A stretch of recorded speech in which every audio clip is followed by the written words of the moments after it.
saya, Grandmaster Wanita Irena Karisma Sukandar. Selamat datang di Skor Masterclass.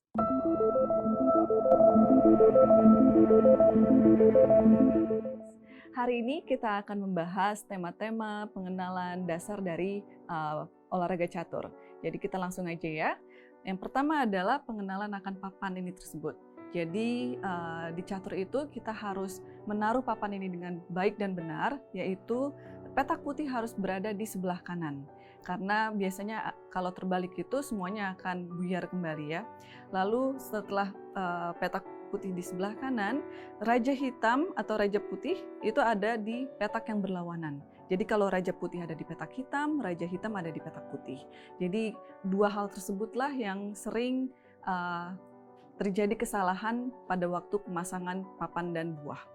Lalu selanjutnya kita mengenal tentang adanya buah-buah catur. Yang pertama adalah bidak atau pion, yang juga di catur ini mempunyai value-value atau nilai-nilai tertentu.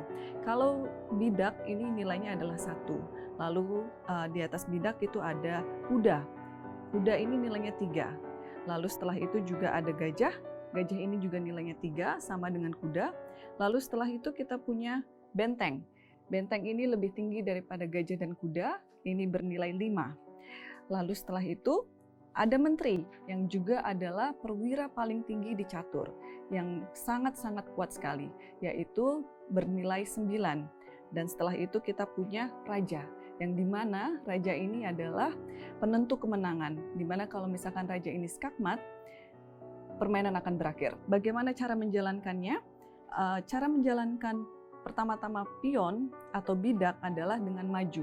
Jadi kalau pemajuan pion pertama itu bisa 2 langkah sekaligus, walaupun 1 langkah pun juga bisa, tapi untuk langkah pertama itu bisa 2 langkah, tapi selanjutnya begitu memasuki teritori lawan atau teritori hitam dalam posisi ini, itu hanya diperbolehkan 1 langkah saja, yaitu 1 langkah sini sampai akhirnya bisa masuk ke baris 8 dan promosi.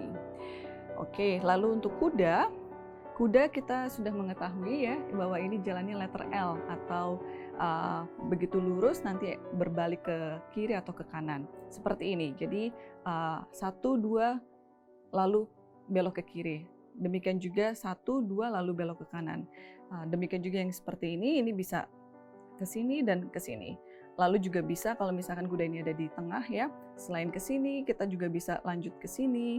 Jadi kuda ini bernilai seperti itu dan bisa menjalankan letter L seperti itu. Lalu setelah itu ada gajah. Nah, gajah ini dimainkan dengan cara diagonal. Jadi contohnya kalau misalkan gajah ini ada di sini. Gajah ini dijalankan sesuai dengan petak asal. Kalau misalkan gajah ini ada di C1 sebelumnya, ya, berarti petak asalnya adalah petak hitam yang bisa dijalankan hanya diagonal hitam saja. Dan gajah yang di sebelah ini petak asal adalah warna putih. Karena kalau dari itu yang bisa dijalankan hanya diagonal putih saja. Contohnya, kalau gajah di sini dan gajah di sini, gajah ini bisa menjalankan ke sana, menjalankan ke sana. Demikian juga gajah ini hanya bisa menjalankan ke petak-petak putih saja. Oke, selanjutnya kita punya benteng, ya.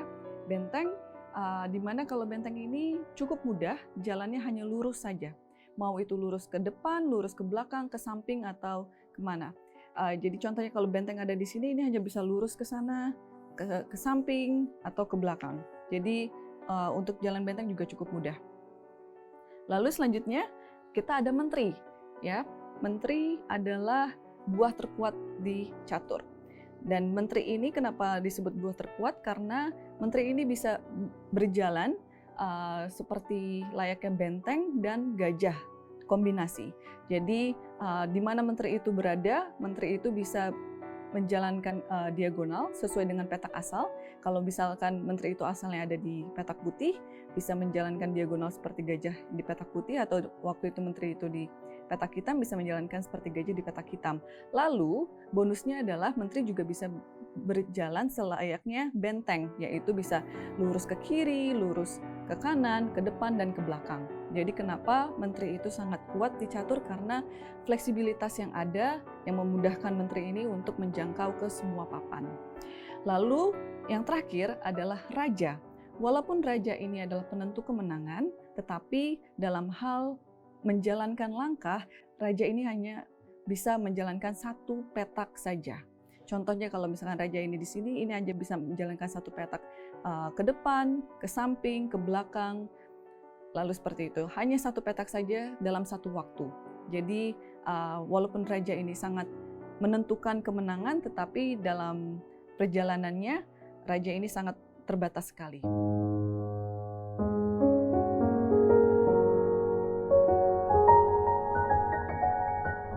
Ya, di catur kita punya terminologi khusus untuk menamakan suatu bangunan. Yang akan saya peragakan sekarang adalah tentang rokade. Apa itu rokade dan bagaimana melakukannya? Saya akan melakukan bangunan tertentu yang dimana kita bisa melakukan rokade sekarang. Dan di sini, di bangunan ini kita sudah bisa melakukan rokade yang namanya adalah rokade pendek. Seperti ini, kita menjalankan raja terlebih dahulu, meloncat satu petak, lalu membawa benteng satunya lagi ke sebelah raja. Ini yang kita namakan rokade. Dan ini adalah rokade pendek, karena di posisi seperti ini hanya ada 2 petak setelah raja itu jalan. Dan ada satu lagi yang namanya rokade panjang, itu kalau misalkan contohnya bangunannya seperti ini ya. Oke, di bangunan seperti ini rokade panjang adalah rokade ke samping kiri seperti ini. Dinamakan rokade panjang karena jarak antara benteng menuju petak di samping raja itu cukuplah panjang dibandingkan dengan ke sebelah kanan. Jadi kita lihat perbedaannya, ini adalah rokade pendek, ya. Lalu ini adalah rokade panjang. Jadi di catur ada 2 jenis rokade pendek dan rokade panjang. Lalu selanjutnya kita akan melihat apakah itu en passant ya, atau yang dalam bahasa Indonesianya adalah makan potong. Jadi makan potong itu terjadi di baris 4 atau 5 di papan catur. Contohnya seperti ini, saya akan menaruh beberapa buah di sini. Oke, jadi contohnya mungkin bisa lanjut ke petak awal. Ya, jadi misalkan saya ada pion di sini di E5 ya, dan hitam melangkahkan D5 langsung, di saat ini saya langsung bisa makan potong dengan seperti ini. Jadi biasanya kalau di catur itu pertukaran itu terjadi di jarak yang diagonal, pion dengan pion, tetapi untuk kasus en passant atau makan potong itu bisa seperti ini. Yang juga kurang lebih sama kalau misalkan itu terjadi di teritori putih. Contohnya misalkan ada pion di sini dan putih menjalankan pion ke E4 atau pion C4, di mana pion tersebut harus di samping pion yang sudah ada di lajur 4 sebelumnya. Lalu bisa dimakan potong seperti ini juga. Ini terjadi hanya sekali. Istilahnya kalau misalkan itu terjadi di atas papan seperti ini, setelah putih menjalankan E4, hitam harus langsung memotongnya untuk bisa melakukan en passant. Jadi kalau misalkan hitam menjalankan jalan yang lain, lalu putih menjalankan yang lain, di sini hitam sudah tidak bisa melakukan en passant lagi karena sudah tidak berlaku. Oke, lalu selanjutnya kita melihat apakah itu promosi. Nah, promosi ini adalah perjalanan panjang pion atau bidak menuju baris akhir dari teritori lawan. Jadi contohnya kalau di sini akan saya taruh beberapa buah. Jadi misalkan putih menjalankan pion yang di F, F4, F5, F6, F7, dan akhirnya waktu ke F8, di sini putih bisa promosi. Dan promosi tersebut bisa menjadikan buah apa saja. Yang dimana secara statistik pemain yang melakukan promosi mereka akan memilih buah yang terkuat, yaitu buah menteri.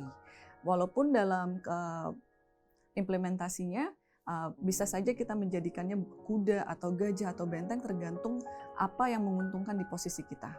Itulah yang namanya promosi. Demikian juga kalau misalkan dari hitam juga seperti itu. Hitam juga akan menjalankan seperti ini dan sampai ke baris pertama ya, baris pertama putih dan menjadikan bidak ini promosi untuk buah apa saja. Lalu yang cukup terjadi, yang sering terjadi juga di catur adalah skak. Ya, skak ini sangat sering terjadi dan saya akan memberitahu perbedaan antara skak biasa dan skak mat. Jadi dalam skak itu adalah sewaktu raja kita diancam. Jadi pengancamannya itu harus waktu raja kita diancam itu kita harus istilahnya raja itu lari atau raja itu diblok ya supaya tidak kena skak lagi, atau yang pengancamnya itu kita tukar atau kita makan. Jadi contohnya seperti ini. Saya akan menjalankan beberapa langkah, dan dalam posisi ini gajah ini akan menjalankan ke B5 dan ini adalah skak. Jadi di mana jarak tempuh dari gajah itu berada itu bisa mengancam raja. Jadi ini contoh waktu gajah ini mengancam ke raja dan ini adalah skak. Lalu misalkan raja ini diancam oleh kuda, contohnya seperti ini.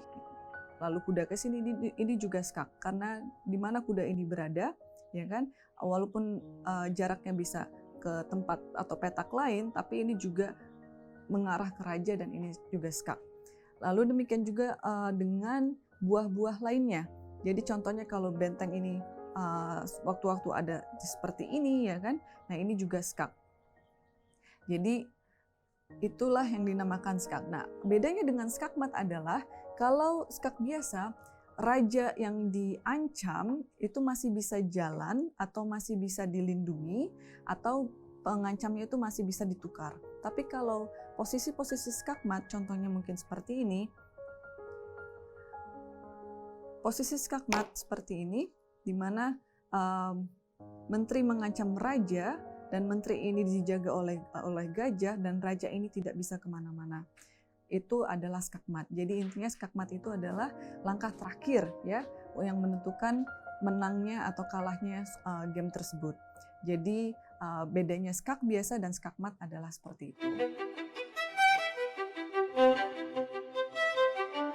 Selanjutnya kita akan membahas tentang jam catur, yaitu salah satu perlengkapan yang sangat penting di catur. Di sebelah saya ini sudah ada jam catur atau bisa dilihat juga ini seperti timer ya, penghitung waktu mundur. Jadi di catur itu ada beberapa waktu pikir, yang salah satunya adalah waktu pikir blitz atau yang biasanya itu sekitar 5 menit ke bawah. Jadi setelah itu kita ada rapid ya, di mana biasanya itu sampai 10 menit sampai 25 menit.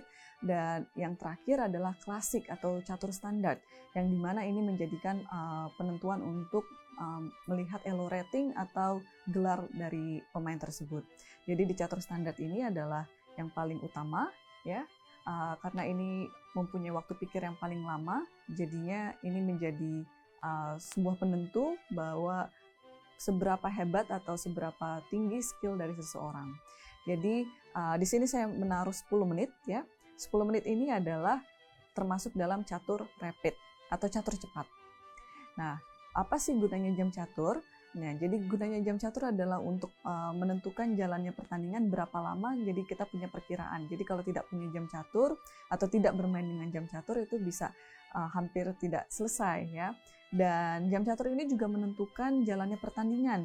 Jadi bukan hanya tentang skak mat di atas papan catur, tapi juga kalau misalkan waktu pikir kita habis, ini juga bisa menentukan pertandingan. Kalau waktu pikir kita habis, kita akan kalah. Demikian juga kalau waktu pikir lawan kita habis, lawan kalah. Jadi di dalam catur kita harus benar-benar bisa memanage bagaimana berpikir dengan baik, dengan timing atau waktu yang baik, sehingga kita tidak kehabisan waktu akhirnya.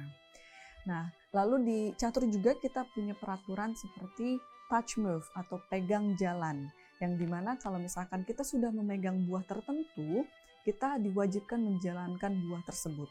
Jadi tidak ada lagi yang namanya kalau kita memegang buah yang banyak dan kita menjalankan buah yang lain, itu tidak terjadi di catur profesional. Nah, selanjutnya di catur itu juga ada penalti atau hukuman bagi pelanggaran-pelanggaran yang terjadi. Contohnya yang sering sekarang ini ramai adalah zero start. Zero start itu atau zero tolerance. Itu artinya adalah kita harus benar-benar tepat waktu dalam memulai pertandingan. Jadi kalau misalkan pertandingan adalah jam 9 pagi, kita harus sudah ada di atas atau di depan papan ya pukul 9 pagi atau sebelum jam 9 pagi, karena begitu kita mulai itu kita telat 1 detik pun kita akan dianggap kalah. Jadi itulah kenapa di catur kita juga diajarkan untuk disiplin waktu, karena ada peraturan zero start atau zero tolerance. Lalu yang kedua adalah peraturan yang pegang jalan yang tadi sudah saya sebutkan. Kalau misalkan kita tidak mengikuti peraturan yang ada, kalau kita memegang buah tersebut dan tidak jalan, itu lawan kita bisa mengadukannya ke wasit dan wasit akan memberikan penalti sesuai dengan peraturan pertandingan.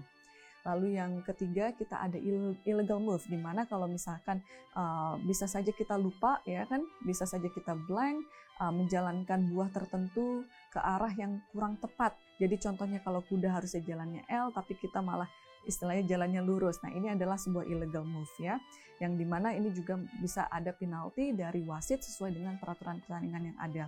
Biasanya penalti tersebut berupa pengurangan waktu pikir ya, atau ada juga di catur adanya kartu kuning atau malah kartu merah kalau sudah melanggar berkali-kali. Lalu yang terakhir adalah masalah perangkat device handphone atau telepon genggam. Ini yang sangat perlu diperhatikan. Jadi bukan hanya tentang telepon genggam, tapi lebih ke seluruh electronic device atau perangkat-perangkat elektronik yang kita punya. Jadi kalau kita bermain di turnamen resmi, turnamen profesional, di dalam baju kita, di dalam saku kita, di seluruh badan kita tidak diperbolehkan ada perangkat-perangkat elektronik, baik itu smartwatch atau jam, baik itu handphone atau perangkat-perangkat lainnya. Jadi itu tidak diperbolehkan sama sekali, dan kalau istilahnya tertangkap ya kan, penaltinya adalah kalah di tempat. Jadi itu salah satu peraturan yang sangat besar yang harus benar-benar para pemain patuhi.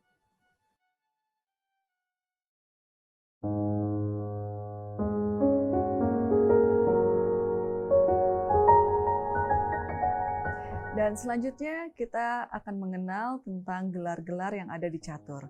Jadi di catur kita mempunyai 2 sisi gelar, yaitu gelar nasional dan gelar internasional. Gelar nasional dimulai dengan Master Percasi atau MP, yang dimana Percasi ini adalah Persatuan Catur Seluruh Indonesia. Itu adalah gelar pertama untuk gelar nasional. Lalu selanjutnya kita ada Master Nasional yang di atas Percasi, yaitu 2 gelar tersebut ini sebenarnya tidak diakui secara internasional. Jadi kalau misalkan kita keluar negeri dan bertanding di turnamen-turnamen internasional, gelar tersebut tidak akan dicantumkan.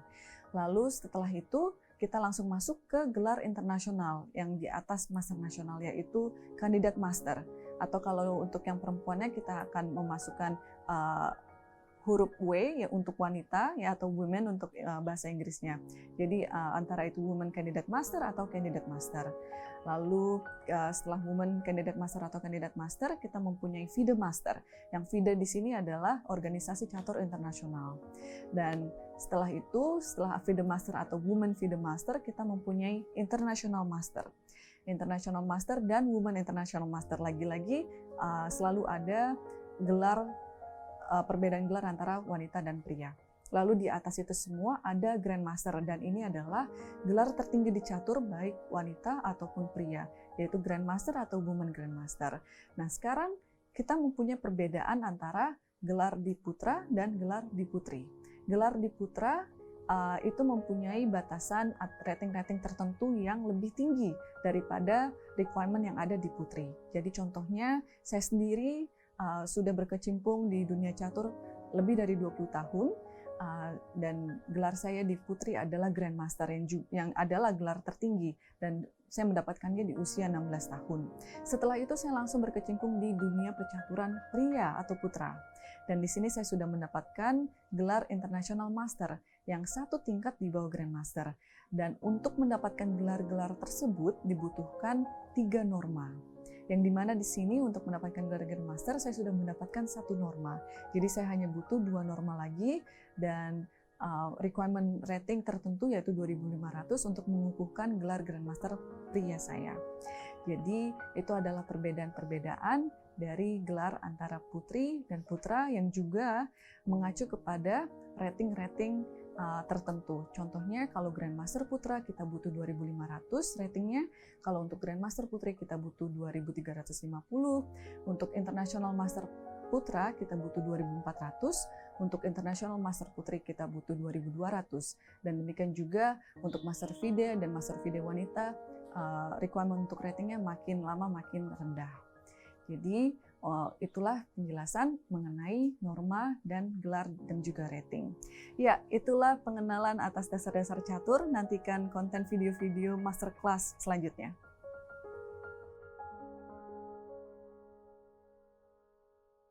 Yang pertama adalah opening Italia atau Giocho Piano. Ini adalah opening yang cukup tua, yang ditemukan di abad ke-16, yang populer di abad ke-18. Yaitu tadi kalau opening Italia kita ada gajah di C4, sekarang gajah ke B5 gunanya adalah untuk memukul atau memakan kuda yang ada di C6 sehingga pion E5 menjadi lemah dan bisa dipukul oleh kuda kita yang di F3.